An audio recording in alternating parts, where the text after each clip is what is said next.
मेरा नाम है प्रीति और स्वागत है आपका मेरे चैनल जज्बा में। जब आपको कुछ हेल्थ इशू होता है ना, जब आपके शरीर में कोई दिक्कत या परेशानी होती है तो आप उस चीज़ को लोगों को बताते हैं, आप उस बारे में डिस्कस करते हैं। बट जब आपको कोई स्ट्रेस होता है, जब आपका मन भारी होता है, जब आप अपनी लाइफ की किसी प्रॉब्लम को लेकर के जूझ रहे होते हैं, जब आप मेंटली परेशान चल रहे होते हैं, तो आप वो चीज़ें ना सबको नहीं बता पाते हैं, क्योंकि ऐसा कोई आपके पास होता ही नहीं है।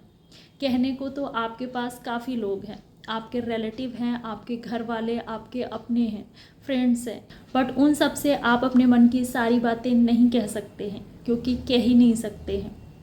ऐसा कोई जो आपको समझ सके, जो आपकी बातों को समझ सके, जो आपकी बातों को बस अपने तक रख सके, जो आपके लिए दिल से अच्छा सोच सके, जो आपके लिए कुछ कर सके, आपको सही एडवाइस दे सके, ऐसा कोई होता ही नहीं है।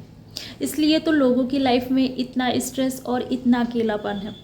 बाहर से वो खुश नज़र आते हैं बट एक्चुअली वो होते नहीं हैं। कैसे आप अपनी लाइफ में खुश रह सकते हैं, कैसे आप अपनी लाइफ की प्रॉब्लम को खुद सॉल्व कर सकते हैं, कैसे आप दुख और परेशानियों से खुद बाहर आ सकते हैं। अगर कोई आपको स्ट्रेस दे रहा है तो ऐसे में आप क्या करें, कैसे आप खुद को खुश रखें, इन्हीं सब के बारे में बात करूँगी। हमारी लाइफ में इतनी बड़ी प्रॉब्लम नहीं होती है जितनी हम बना लेते हैं। आपको कई बार खुद के बारे में ही नहीं पता होता है। कोई एक बात आपके मन में कंटिन्यू चलती रहती है, आप हमेशा उसी के बारे में सोचते रहते हैं और इसी से आपकी नींद की क्वालिटी ख़राब होती है, आपके अंदर चिड़चिड़ापन और गुस्सा आता है। इन सब के बीच में आपका हेल्थ जो है ना, आपका मेंटल हेल्थ, वो सफ़र कर रहा है और आप इस चीज़ से अवेयर नहीं रहते हैं। आपका माइंड थक चुका है, उसे रेस्ट की ज़रूरत है। लाइफ में चाहे कितनी ही गड़बड़ क्यों ना चल रही हो, बट फिर भी आपकी हेल्थ से बढ़कर कुछ भी नहीं है। आपका मेंटल हेल्थ सफ़र नहीं करना चाहिए। आप अगर अपने आप को अंदर ही अंदर परेशान कर रहे हैं ना, तो एक तरीके से आप अपने आप को अंदर ही अंदर कमज़ोर भी बना रहे हैं। खुद से आप ये सवाल पूछिए कि ये जो लाइफ में आपकी प्रॉब्लम आई है ना, जिस प्रॉब्लम से आप जूझ रहे हैं, क्या इसका कोई सल्यूशन हो सकता है? क्या आप अपने एंड से कुछ कर सकते हैं? अगर कर सकते हैं तो करिए, और अगर आपके हाथ में कुछ भी नहीं है, आप अगर कुछ नहीं कर पा रहे हैं, तो उस चीज़ को वहीं पर छोड़ दीजिए। अपने ऊपर ध्यान दीजिए, थोड़ा सा सेल्फिश हो जाइए। जी हाँ, सेल्फिश होना। कई लोग आपको इसमें जज करेंगे, उन्हें लगेगा कि ऐसी कंडीशन में भी आप नॉर्मल हैं, आप खुश हैं या फिर आप खुद का ध्यान दे रहे हैं। बट इसको सेल्फिश होना नहीं कहेंगे।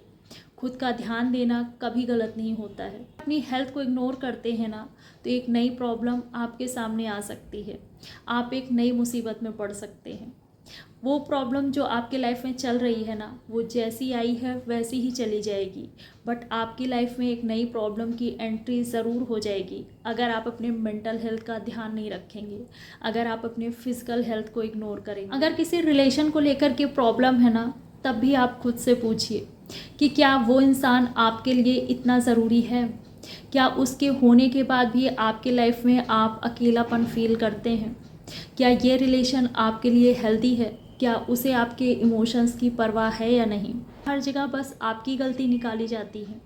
क्या आपको बार बार खुद को प्रूव करना पड़ता है? क्या आपके टेंस रहने की वजह वही इंसान है? कहीं आप अपने रिलेशन को सिर्फ ढो तो नहीं रहे हैं? अगर ऐसा है ना, तो आप अपने उस रिलेशन को ज़्यादा मायने मत दीजिए, बल्कि उससे बाहर निकलिए। आपके सामने आपकी लाइफ है और लाइफ में बहुत से मौके हैं जो आपका इंतज़ार कर रहे हैं। टेंशन देना दूसरों के हाथ में हो सकता है, बट खुद को खुश रखना ये आपके हाथ में है। खुद के मूड को आप सही रखिए। कई बार हमारी लाइफ में हमारी एक्सपेक्टेशन के खिलाफ कुछ होता है। कई बार ऐसी चीज़ें होती हैं जो हम नहीं पसंद करते हैं, जो हम नहीं एक्सपेक्ट कर रहे थे। ऐसे में आपको अपनी लाइफ में कुछ ऐड करना है, कुछ ऐसी चीज़ें जिससे आपको खुशी मिल सके, कुछ ऐसा नयापन जिससे कि आप पीसफुल रह सकें। और ये चीज़ तभी होगी जब आप दूसरों में ना अच्छी चीज़ों को ही देखें, बुराई उनमें ना ढूंढें। और अगर कोई ऐसा इंसान है ना जिसके अंदर आपको कुछ अच्छा दिखता ही नहीं है, तो ऐसे इंसान से दूरी बना के रखिए, उनसे मतलब कम से कम रखिए। कई बार जब हमारे साथ कुछ अच्छा नहीं होता है ना, या फिर हमें किसी चीज़ में सक्सेस नहीं मिलती है, तो हम दोष दूसरों का निकाल देते हैं। हम ये कहते हैं कि टाइम सही नहीं था, बट टाइम कभी बुरा नहीं होता है। हमारी सोच, हमारा नज़रिया ऐसा बन जाता है ना कि हम ऐसे सोचने लग जाते हैं। अगर किसी चीज़ के लिए आप अच्छा नहीं सोच पा रहे हैं ना अंदर से, किसी चीज़ को करने के लिए दिल से तैयार नहीं हो पाते हैं, तो उसका इफ़ेक्ट बाहर तो दिखेगा ही ना। डिटर्मिन होकर पूरे मन से किसी चीज़ को करते हैं ना, तो उसका रिज़ल्ट आपके सामने अच्छा ज़रूर आता है। जितना डीप आपका उस चीज़ से कनेक्शन होगा और जितना डीप आपकी विल पावर होगी, उतना ही ज़्यादा उस चीज़ पे टिके रहने के ना चांसेस भी होंगे। लाइफ में आपको पैसों की कभी कोई कमी ना होना, इसके लिए आपको अपनी सोर्स ऑफ इनकम को तो देखना ही है। साथ में पैसों की वेस्टेज ना हो, इस पर भी ध्यान देना है, क्योंकि मनी प्रॉब्लम ना साथ में हेल्थ प्रॉब्लम भी लेकर आता है। अगर लाइफ में पैसों की कमी होगी ना, तो परेशानियाँ और उलझनें हमेशा बनी रहेंगी। सिर्फ पैसा होना ही लाइफ पे काफ़ी नहीं है, बट हाँ, पैसा ना होना एक बहुत बड़ी वजह है परेशानियों का। हेल्थ को आप अपने इग्नोर नहीं कर सकते हैं। अगर आप अपने हेल्थ को इग्नोर करते हैं ना, तो आपको हेल्थ इश्यूज ज़रूर होता है। जब तक आपके शरीर में कोई प्रॉब्लम ना हो, जब तक आप बीमार नहीं पड़ते हैं, जब तक आपको डॉक्टर ना बोलें, तब तक आप नहीं अलर्ट होते हैं। कुछ भी खाते हैं और कैसी भी लाइफ स्टाइल अपनी रखते हैं, जब आप ठीक हो जाते हैं, अपनी बीमारी से बाहर आ जाते हैं, तो आप फिर से वही पुराने रूटीन और बुरी हैबिट्स में फंस जाते हैं। फिर से आप उसी रूटीन को फॉलो करने लग जाते हैं। ये चीज़ आपको इन फ्यूचर ना कोई बड़ी बीमारी दे सकता है, आपके लिए कोई बड़ी प्रॉब्लम खड़ा कर सकता है। आपको एक बार में ही अलर्ट हो जाना है और आगे के लिए भी हमेशा ध्यान रखना है। अच्छी और हेल्दी हैबिट्स को अपनाइए, क्योंकि आपके शरीर और मन का ना आपस में कनेक्शन है। आपकी सही और अच्छी सोच, आपका खुश रहने की चाहत और एफर्ट, ये सारी चीज़ों को पॉसिबल कर देता है। अगर वीडियो अच्छी लगे तो लाइक करिए और सब्सक्राइब भी करिए। मिलती हूँ अगले वीडियो में।